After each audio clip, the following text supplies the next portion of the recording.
Students हम discuss करेंगे important news के बारे में। First news regarding the commerce minister के एक इंटरव्यू के पर्सपेक्टिव से है। रिसेंटली इंडिया और यूएस का जो डील नेगोशिएट हुआ है उसी के बारे में इंटरव्यू के अंदर मेंशन किया गया। हर एक मिनिस्ट्री का जो रोल एंड रिस्पॉन्सिबिलिटी है उसको भी रिकॉग्नाइज किया गया है, क्योंकि मीडिया के अंदर स्पेकुलेशन था मिनिस्ट्रीज के बिटवीन में डिफरेंसेस हैं इस डील के रिगार्डिंग में। सेकंड, आप देखिए कि इंडिया का जो रसिया के साथ में ऑयल परचेज है उसके बारे में मेंशन ये किया गया कि डॉक्यूमेंट के अंदर में किसी भी तरीके का जो कमिटमेंट है उसको नहीं शो किया गया है। इंडियन अथॉरिटीज़ के ऊपर डिपेंड करता है कि वो इस ऑयल परचेज को कैरी आउट करते हैं या उसको रिड्यूस है वो किया जाए।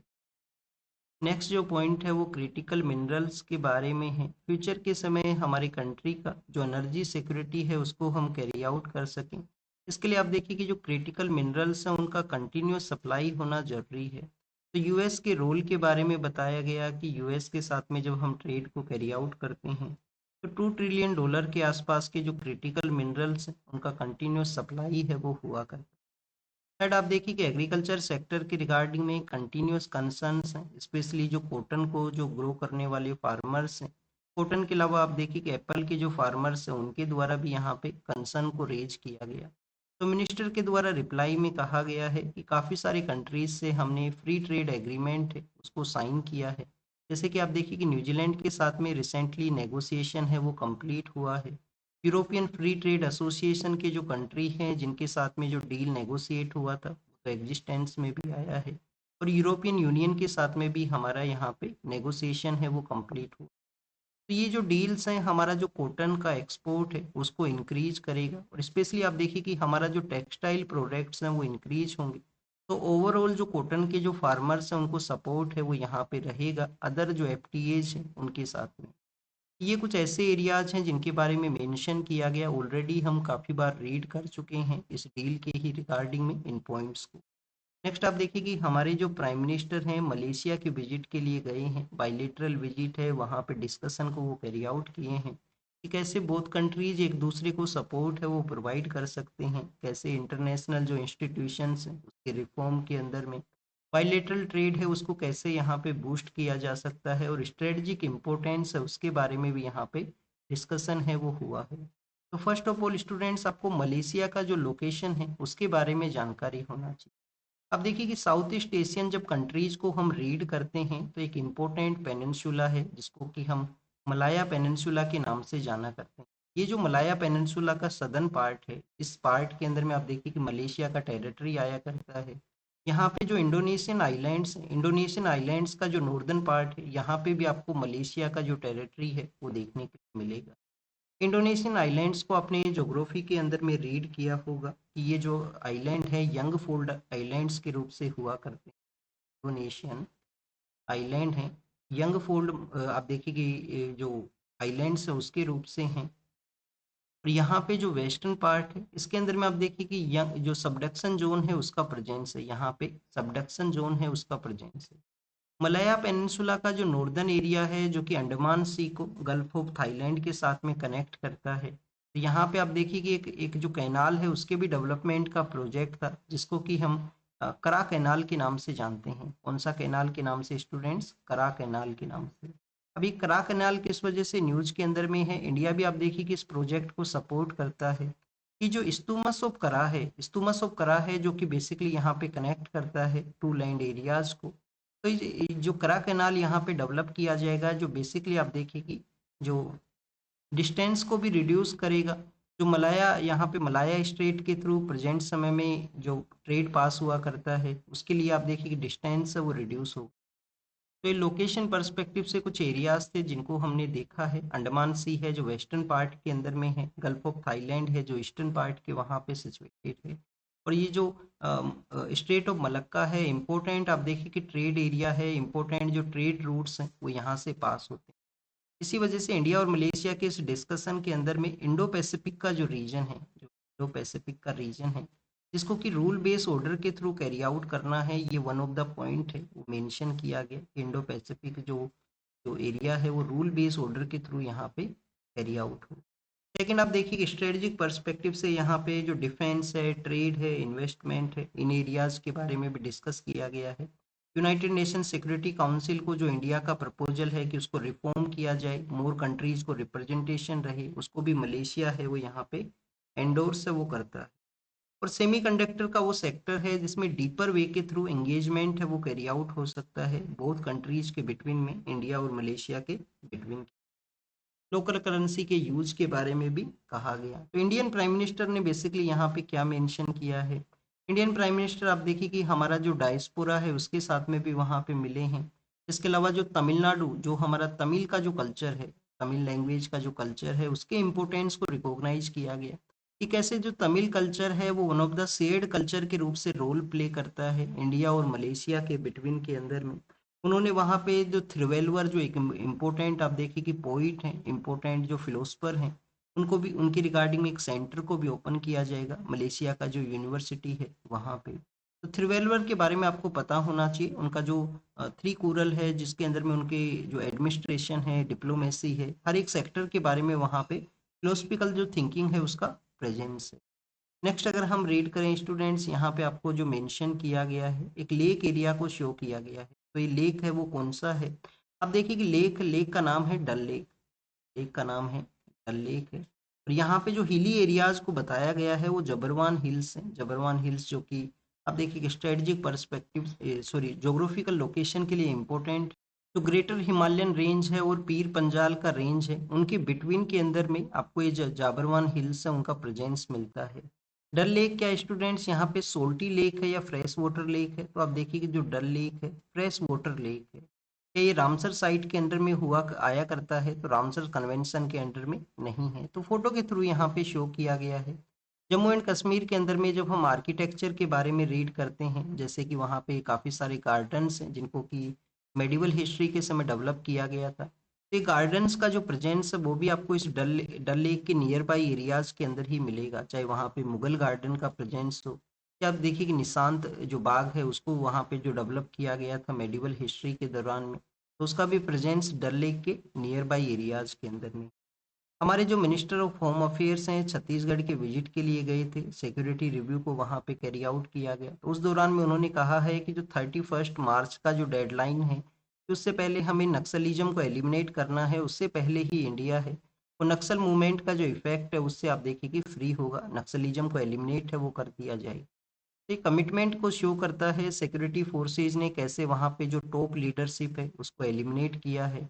लार्जर वे के अंदर में जो जो पर्सन्स हुआ करते थे नक्सल मूवमेंट से रिलेटेड, उनको रिहेबिलिटेशन का पॉलिसी को कैरी आउट किया गया और न्यू रिक्रूटमेंट से उनको कम्प्लीटली वे के अंदर में रिड्यूस कर दिया गया है, जिससे कि नए जो पर्सन है वो इस नक्सल मूवमेंट को नहीं ज्वाइन करते हैं। तो ये कुछ ऐसे इनिशिएटिव्स थे जिसकी वजह से ये जो जो जो विजन है वो एग्जिस्टेंस में आया है, और टॉप लीडरशिप को एलिमिनेट करना वन ऑफ द इम्पोर्टेंट यहाँ पे डिसीजंस रहे हैं, जिसमें वहाँ पे यंग आईपीएस ऑफिसर्स हैं जिनका भी एक इम्पोर्टेंट रोल है, कैसे टेक्नोलॉजी को उन्होंने यूज किया है ऐसे जो टॉप लीडरशिप है उनको एलिमिनेट करने के। नेक्स्ट आप देखिए कि स्टूडेंट्स पार्लियामेंट्री जो वर्किंग प्रोसेस है उसके बारे में है कि बजट का अभी ये सेशन है, बजट डिस्कशन को कैरी आउट किया जाता है पार्लियामेंट के अंदर में। और पार्लियामेंट आप देखिए कि एक प्लेटफॉर्म है क्वेश्चन एंड आंसरिंग को कैरी आउट करने का, जिससे कि गवर्नमेंट को अकाउंटेबल है वो रखा जा सके। तो गवर्नमेंट जो पार्लियामेंट्री स्ट्रक्चर है जिसमें गवर्नमेंट को अगर आपको अकाउंटेबल रखना है तो पार्लियामेंट्री प्लेटफॉर्म है उसको बेटर वे में यूज किया जाए।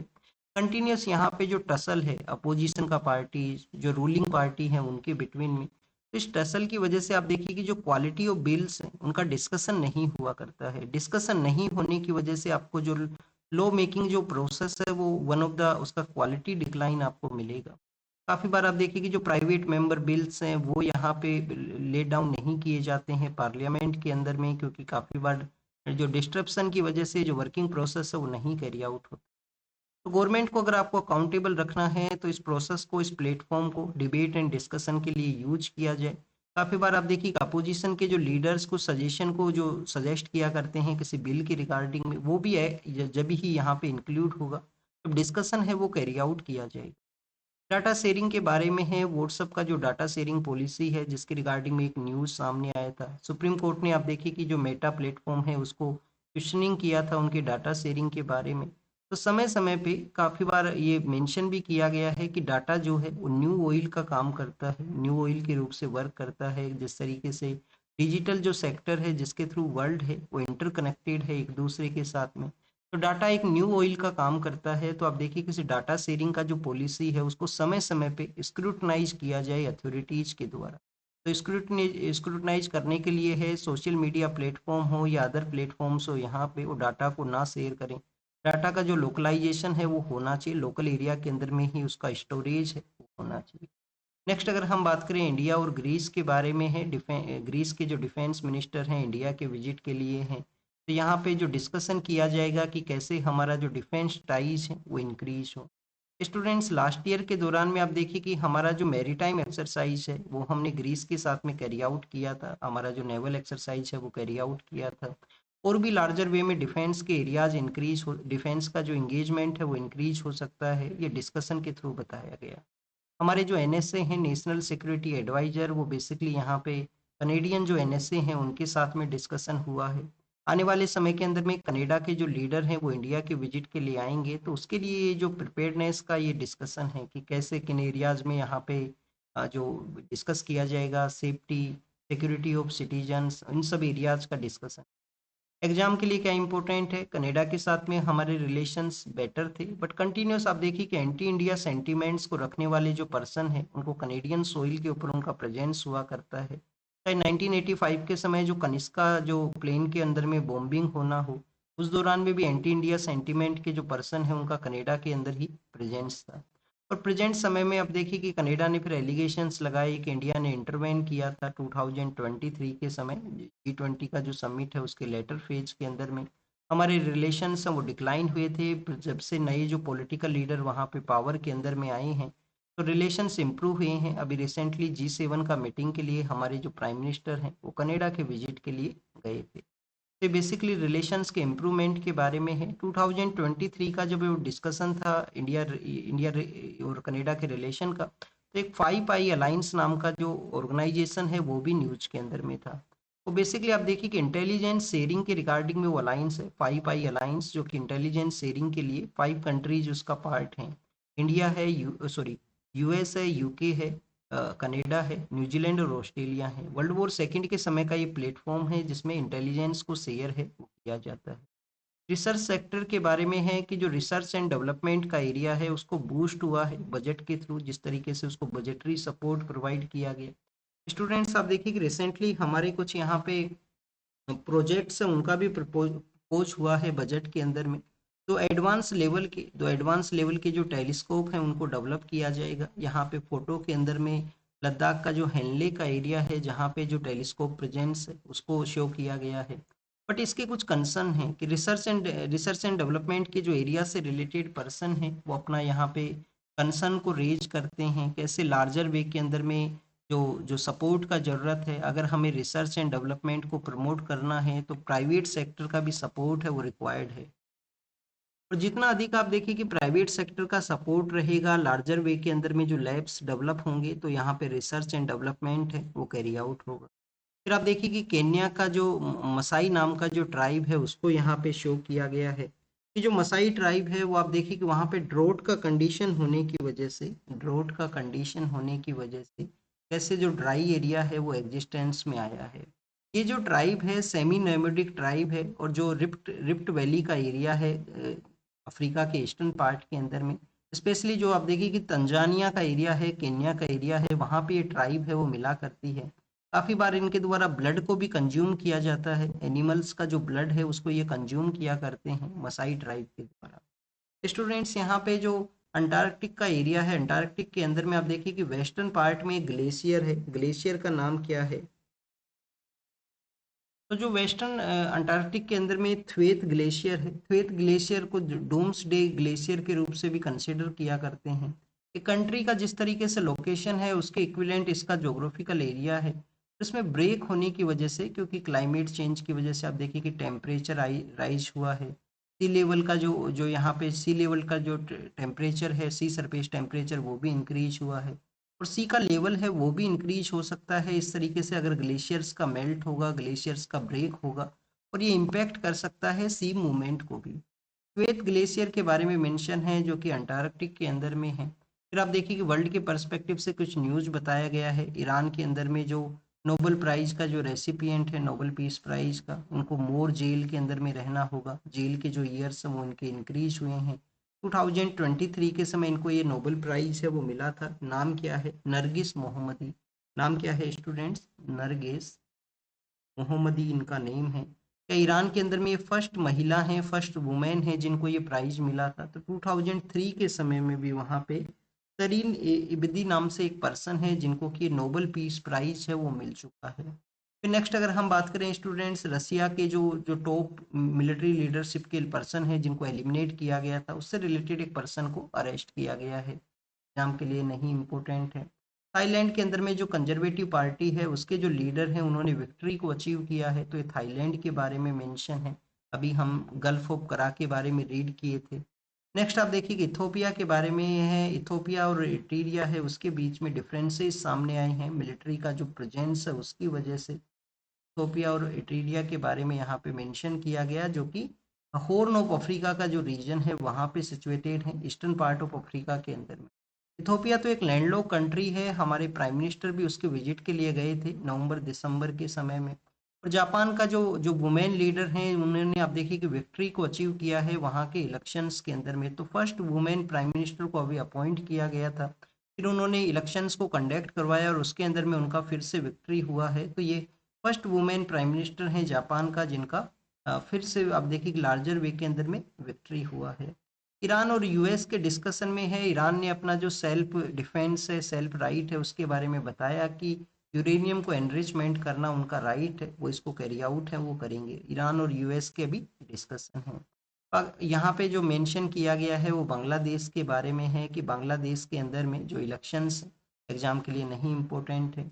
हमास ने रिजेक्ट किया है डिसआर्मामेंट के बारे में कि अपने जो वेपन्स को वो लीव करेंगे, उसको उस प्रपोजल को रिजेक्ट किया गया। और फॉरेन रूल गाजा स्ट्रिप के अंदर में नहीं कैरी आउट है वो रहेगा। फिर यूके के बारे में है, एग्जाम के लिए वो इम्पोर्टेंट नहीं है, जो फाइल सभी पॉलिटिकल पर्सन्स के लिए ओपन हुई।